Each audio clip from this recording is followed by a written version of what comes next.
पहली बात की रीजनिंग में ये मैटर नहीं करता है कि आपने कौन से टॉपिक पढ़े हैं, कौन सा टॉपिक क्लियर किया है। रीजनिंग में मैटर करता है रीजनिंग करने का तरीका। तो रीजनिंग करने का अगर आपने तरीका सीख लिया तो आप रीजनिंग में जरूर 40/40 करके आओगे। मेरे एसएससी जीडी 2024 में 38/40 मार्क्स थे। मैंने यही टॉपिक रिवाइज किए हैं और यही स्ट्रेटजी फॉलो की है जो आपको बताने जा रहा हूँ।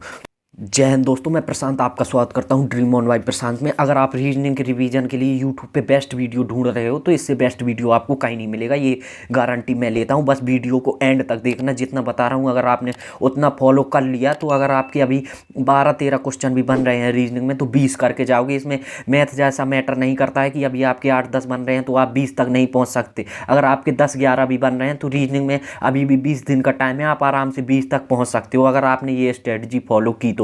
देखो, सबसे पहली बात की रीजनिंग में ये मैटर नहीं करता है कि आपने कौन से टॉपिक पढ़े हैं, कौन सा टॉपिक क्लियर किया है। रीजनिंग में मैटर करता है रीजनिंग करने का तरीका। तो रीजनिंग करने का अगर आपने तरीका सीख लिया तो आप रीजनिंग में ज़रूर 40/40 करके आओगे। और बेस्ट होता है रीजनिंग रिवाइज करने का जो तरीका है उसके लिए भी बताऊंगा। सबसे पहले मैं आपको बताऊंगा कि कौन से टॉपिक अभी पढ़ लो जो आने ही आने हैं पेपर में, फिर बताऊंगा आपको रीजनिंग करने का तरीका। तो वीडियो में लास्ट तक रुकना, तभी आपको इस वीडियो का फुल जो प्रॉफिट है वो हो पाएगा। तो शुरू करते हैं कि जो डेटा है वो मैंने पूरा कलेक्ट किया है, जो प्रीवियस ईयर लगाता रहता हूं मैं। जैसे क्वेश्चन मुझे उसमें मिलते हैं तो वही मैं यहाँ पे लिख लेता हूँ चैप्टर वाइज, टॉपिक वाइज। और मेरे एसएससी जीडी 2024 में 38/40 मार्क्स थे। मैंने यही टॉपिक रिवाइज किए हैं और यही स्ट्रेटजी फॉलो की है जो आपको बताने जा रहा हूं। तो सबसे पहले होता है सिटिंग अरेंजमेंट। सिटिंग अरेंजमेंट का एक क्वेश्चन आपको जरूर मिलेगा हर सेट में, चाहे जो सेट उठा के देख लो, सिटिंग अरेंजमेंट का एक क्वेश्चन आपको रीजनिंग में जरूर मिलेगा।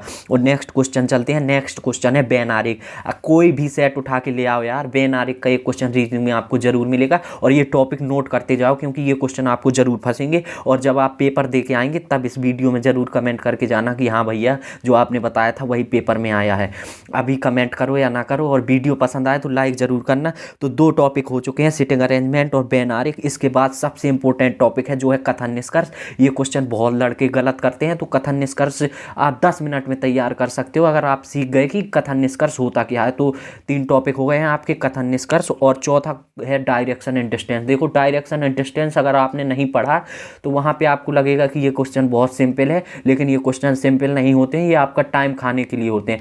अगर आपने डायरेक्शन डिस्टेंस से सीधा क्वेश्चन करने को बैठ गए तो आपके 4-5 मिनट भी एक क्वेश्चन लेने की पूरी ताकत रखता है। तो सबसे पहले डायरेक्शन एंड डिस्टेंस को भी तैयार करके जाना। और एक होती है सीरीज फाइंड मिसिंग नंबर वाली सीरीज होती है। जैसे कोई सीरीज दे दी, उसमें मिसिंग नंबर रख दिए, फिर उसको खोजना होता है ऑप्शन से कि कौन से नंबर्स आएंगे मिसिंग में। तो ये वाले क्वेश्चन ज़रूर तैयार करके जाना है। तो हमारे 5 पॉइंट हो चुके हैं शायद। और इसके बाद होता है जो है ब्लड रिलेशन। ब्लड रिलेशन भी करके जाना। ब्लड रिलेशन में जो अभी क्वेश्चन पूछता है वो ये पूछता है कि A+B का मतलब है A B का भाई है, और B+A का B-A का मतलब है कि B A की बहन है। मतलब ऐसे करके क्वेश्चन पूछ लेता है। तो ये वाले क्वेश्चन आपको ज़रूर करके जाना है।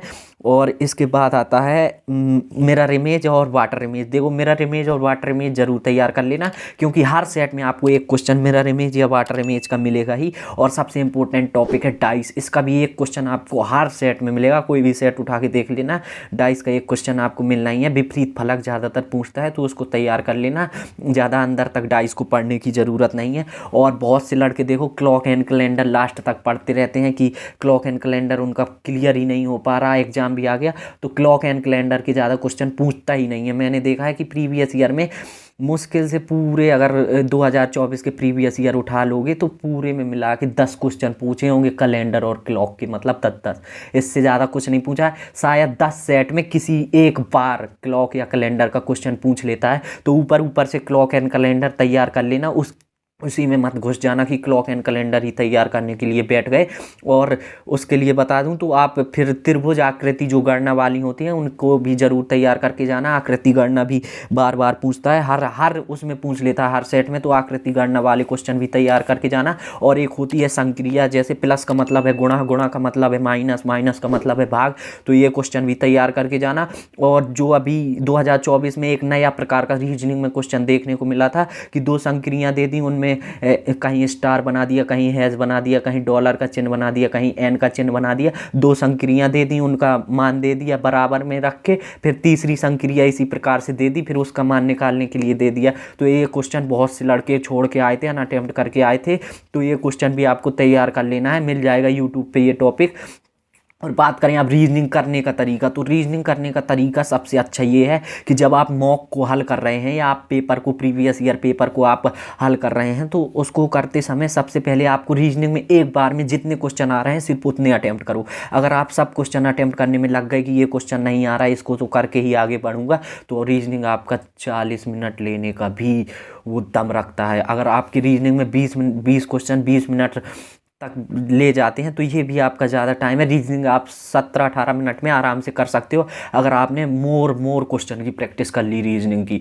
तो रीजनिंग में सबसे अच्छा जो तरीका है, आपने 10-12 क्वेश्चन एक बार में अटैम्प्ट किया और जितने नहीं आ रहे हैं उनको छोड़ा, तुरंत नेक्स्ट सेक्शन में जंप किया। जैसे मैं रीजनिंग के बाद मैथ करता हूँ, तो रीजनिंग की मैंने जितने मुझे एक बार में क्वेश्चन आ रहे थे 10, 12, 13, 14, वो मैंने अटैम्प्ट किए और तुरंत मैं मैथ में जंप कर जाता हूँ। फिर मैंने मैथ की, जब मेरी मैथ पूरी हो जाती है तो माइंड जो है अलग प्रकार से सोचने लगता है। जब आप वापस उसी सब्जेक्ट पे आओगे तो जो लॉजिक आपको पहले माइंड में नहीं बन रहे होंगे वो वापस आपके बनने लगेंगे जब आप वापस रीजनिंग में आओगे। मतलब तो रीजनिंग करने का यही बेस्ट तरीका है। और रीजनिंग रिवीजन करने का जो बेस्ट तरीका बताने वाला हूँ वो आपको यूट्यूब में किसी ने नहीं बताया होगा। रीजनिंग रिवीजन करने को आपको बार बार क्लास देखने की कोई ज़रूरत नहीं है कि क्लास देख ली और कर रहे हो क्वेश्चन जो बता रहा है टीचर, अगर उसको लिखते रहे कॉपी में जो टीचर बता रहा है सामने, तो आपका रीजनिंग कभी सही नहीं होगा। रीजनिंग के लिए कम से कम 2-3 सेट डेली लगाओ। जितने क्वेश्चन रीजनिंग के प्रैक्टिस करोगे, अगर आपने कोई चैप्टर पढ़ा भी नहीं है, अगर रीजनिंग के वो क्वेश्चन भी लगाओगे,